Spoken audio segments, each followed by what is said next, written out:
Hello and welcome to The Nation. You're joining me, Elane, Noor, Abdullah, coming to you live from Wisma Bernama right here in the capital city of Kuala Lumpur. Today I'm talking about the topic of flood disaster and about NAHRIM'S role. Now, natural disasters, including major floods that hit several states and claimed more than 40 lives, marked the end of 2021. December last year was one of the worst floods in Malaysian history. With the recent flood disasters, there were confusions of which organizations are in charge in which area and what responsibilities do they carry in situations as such. Now today I speak to Yang Bahagia Dato Engineer Haji Noor Hisham Mohamad Ghazali, Director General of the National Hydraulic Research Institute of Malaysia, or NAHRIM, on NAHRIM'S role in flood disasters. Hello, welcome Dato. This is a very interesting topic for us, and because at the end of last year it was so much talk, so much hype with regards to high time, floods been happening here and then. And of course, the question that was raised was whose roles and responsibilities does this fall onto? So we'll start with the first question, Dato. Institut Penyelidikan Hydraulik Kebangsaan Malaysia, or the official name, which NAHRIM, has been rebranded as Institut Penyelidikan Air Kebangsaan Malaysia. Perhaps you can walk us through the need for this rebranding exercise and how much has it changed NAHRIM's functions? Thank you, Elane. Yes, NAHRIM has rebranded itself into the National Water Research Institute of Malaysia, and essentially it's because we have now moved on from focusing on water resources and hydrology essentially, and we are now going into water supply and wastewater treatment. Right. So in the past we used to look at hydraulics, that means water and the energy that water carries, looking at natural phenomena like tides, waves and currents, rivers, oceans, lakes, rainfall, and basically that's hydrology and hydraulics. And you were saying that this is more climate-based, isn't it? Yeah, it's related to the climate. The climate influences hydrology. And now with the new name, we are looking into water supply as well. Right. So we didn't used to do this in the past. So what's the difference really in terms of when you're talking about hydrology or a study of hydrology previously for NAHRIM versus its expanded role right now? How does it affect what is being done at NAHRIM? Well, NAHRIM's key focus is essentially now on climate change, and under climate change we are looking at how the changes in the climate or the variability of the climate influences hydrology. So the way we work is that we look into the gaps in the understanding of how climate changes hydrology, how the rainfall regimes are changing, how rivers are geomorphologically changing, and how it affects the oceans and the seas. So what we study in NAHRIM is all these changes, and it all comes back to how the climate changes globally. And we model this, and we scale it down to what's happening in Malaysia. So there are several global models in the world, and we will pick the best of this, and we will then put them together to produce a climate change model for Malaysia. Right. So that's what we do. Right. So how, in terms of how does that work in terms of creating these new changes? Then do you have these predictive patterns that you create? Who do we communicate this information to? How does it actually get activated? Okay. From the studies that we do, we determine that climate change introduces a factor into our normal design. And the normal way we plan our water resources. So when we include this climate change factor, now it affects the engineering community. So designs will now have to include coefficients or factors that probably will have to increase the safety of the design. So maybe we need to design for a higher risk factor rather than in the traditional way, which is basically on the data that we have. So this is a projection into the future. Right. So that projection is, of course, there is an uncertainty to it. Right. But the data that we have provides us with enough information for us to generate a projection that is reliable. Right. So with that information, right, of course, NAHRIM's core role was that. What's the expanded role looking like? How has it changed the research community within NAHRIM? Right. From NAHRIM's point of view, the research that we do is going to assist all the sectors into preparing for the future. So it's like when you are faced with a hazard, you are not sure what's going to happen in the future. You know how it appears now, but it's going to get worse. And if there's a drought, the drought might get even longer. With the floods may be of a bigger magnitude. Right. So how does it affect industry? The figures that we produce allows industry to plan, right? And our researchers are continuously pulling in data from the various sources that we do, especially from the Department of Irrigation and Drainage, which has all the rainfall data and the river information. So we pull this together into our institute, and we create models, right? And from those models, we generate guidelines. So those guidelines will then be disseminated towards the agencies who are implementing the engineering. Right. So that's how they make use of the information from research. So then comes to the second question about NAHRIM'S contribution to the government, especially in tackling flood issues, because that is the main core issue that has been raised recently. So when it comes down to actual government work, now the government comes back with programs and also with engineering intervention. So NAHRIM plays a role in assisting the government to produce the right data. So it assists JPS in analyzing data on the ground. So we're putting data from, let's for example, rainfall data. We study rainfall, and we say that this is how rainfall patterns are changing. So we may have rainfall patterns originally focusing on, just for the sake of example, North Kelantan, but over 10-15 years we're seeing that the focus of the rainfall is now shifting south. So that's how we look at how the center of rain is moving all over the country, and we map this. So through the mapping, the department are able to plan for the future to say, okay, these are the areas that potentially will be facing serious floods in the next 10 years. So that's how we can prepare for what potentially might be coming. We'll take a short breather right now, Dato'. When we come back, we'll ask you, of course, more questions with regards to incorporating all this research data into whatever that's applicable. Stay tuned. We'll be right back right after these messages.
Hello, thanks for staying with us on The Nation. You're still with me, Elane, Noor, Abdullah. I'm speaking to Yang Berbahagia Dato' Engineer Haji Noor Hisham Mohamad Ghazali, Director General of the National Water Research Institute of Malaysia. Dato', before we went on a break, we spoke about the rain patterns that studying those data and trends allows us to be able to predict the weather in the hopes of being able to mitigate and manage potential flood situations. We were talking about how December 2021 was sort of like one of the big years for floods. It heavily affected a lot of people. There were lives lost. Now, we have this, I don't know whether you call it a sensitive question, but the next question is asking, do you agree that local scientists and researchers' views are not taken into account in terms of tackling flood issues?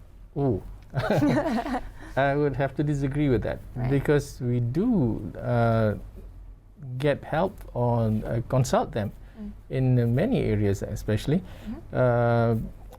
Let's look at, if you even under floods, we do have specialists, and some of them are in the private sector, some of them are in the universities. So they are specializing in specific aspects of flood mitigation. Some are in modeling, and some are in particular issues such as water footprints, studying how much industry uses water. Now, in terms of looking at the disaster, yes, we have researchers in the universities who study on how the public responds to flood, and it's a social aspect of it. And we do also have scientists who look into more of a long-term effect of floods on the population. Yeah. Right.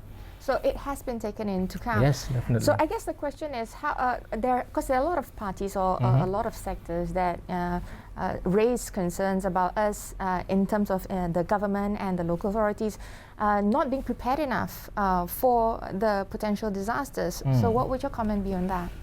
Well, there is always this element of surprise when you are dealing with floods. Now, you may be well prepared for a certain type of flood, but it's always like nature has something up its sleeve. So in the case of the 2021 flood, now this is in a situation where an urban area, fully developed area, was hit by floods.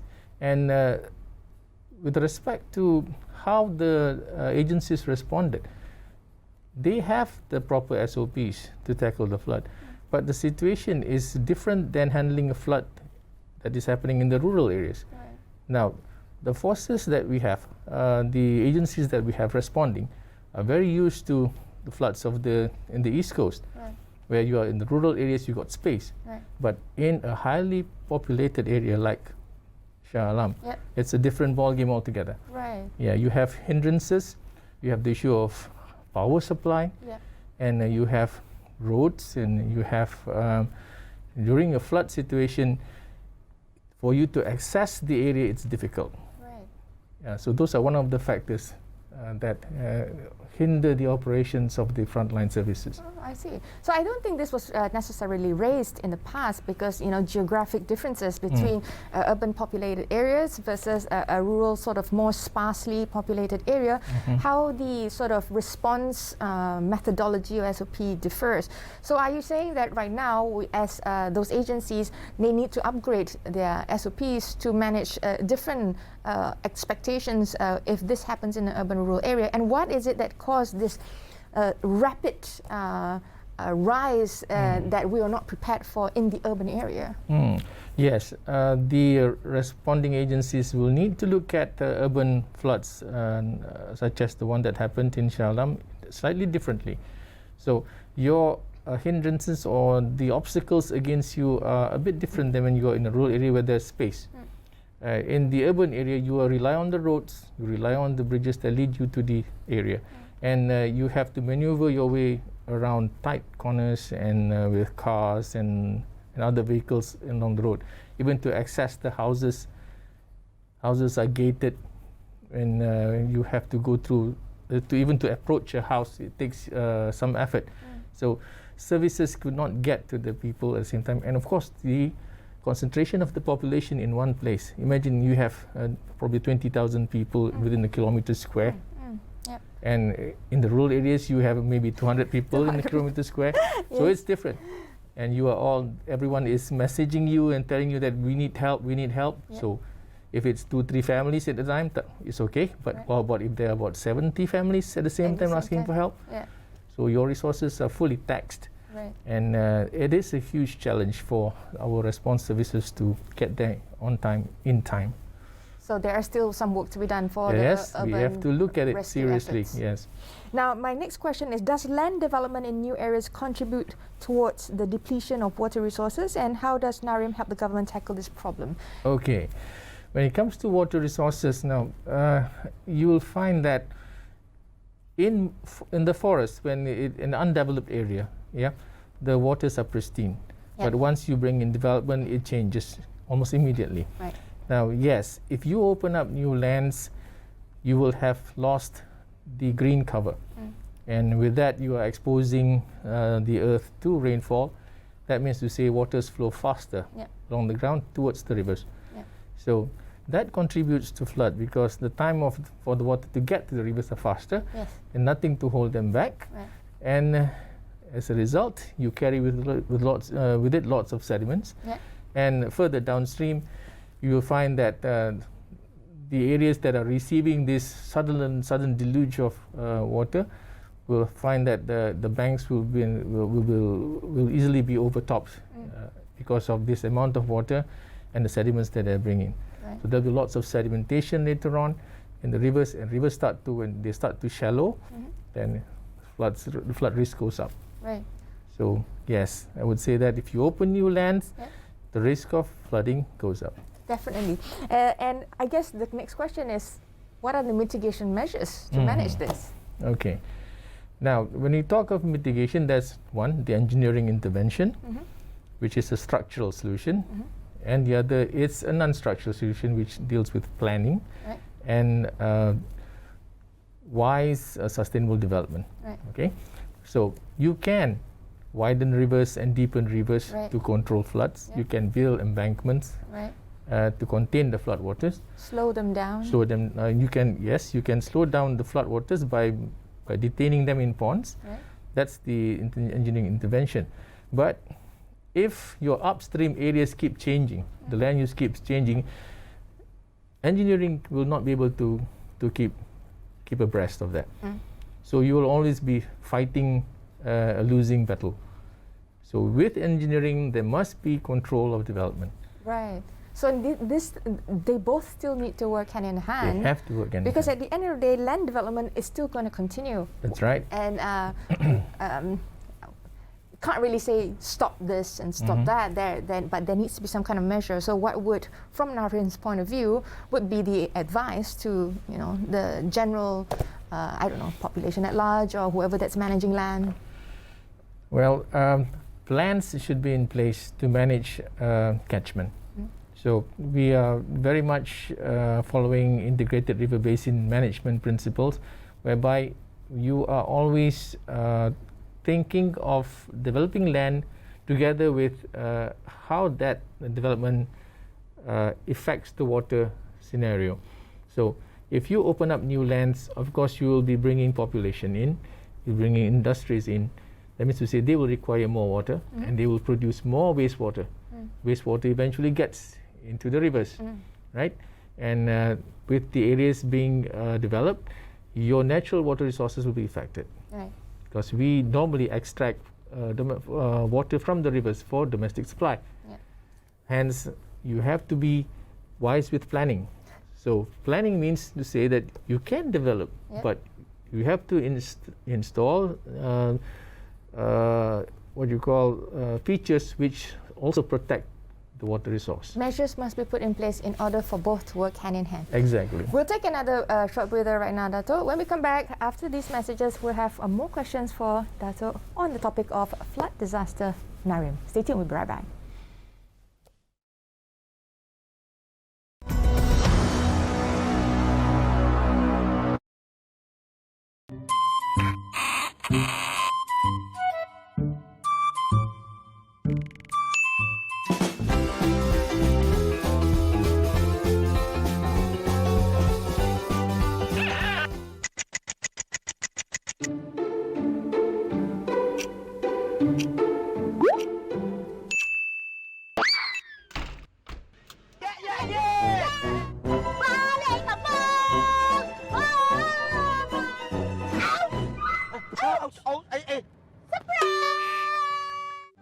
Walaupun rentas negeri dah dibenarkan, SOP kenalah jaga. Pakai pelitup muka. Dan buat ujian kendiri ke sebelum mulakan perjalanan. Gila bang. Abang! Tak peduli. Aku tak peduli.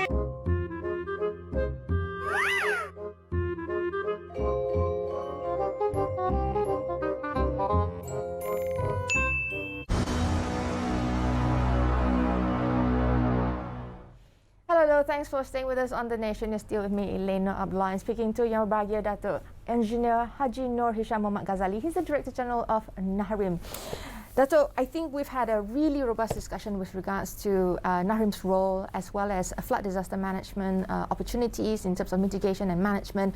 And I really think that there are a lot of opportunities for us to be able to improve so that we can better prepare ourselves for potential any issues that are coming, especially with regards to flood crisis. Right. But Let's talk about this next question. A few years ago, our country faced a water crisis. We're not just talking about flood crisis, but water crisis, which affected treated water supply to consumers. Now, has NAHRIM conducted a study on this matter and how to overcome this problem in the event a longer drought or a crisis of clean water supply happens again?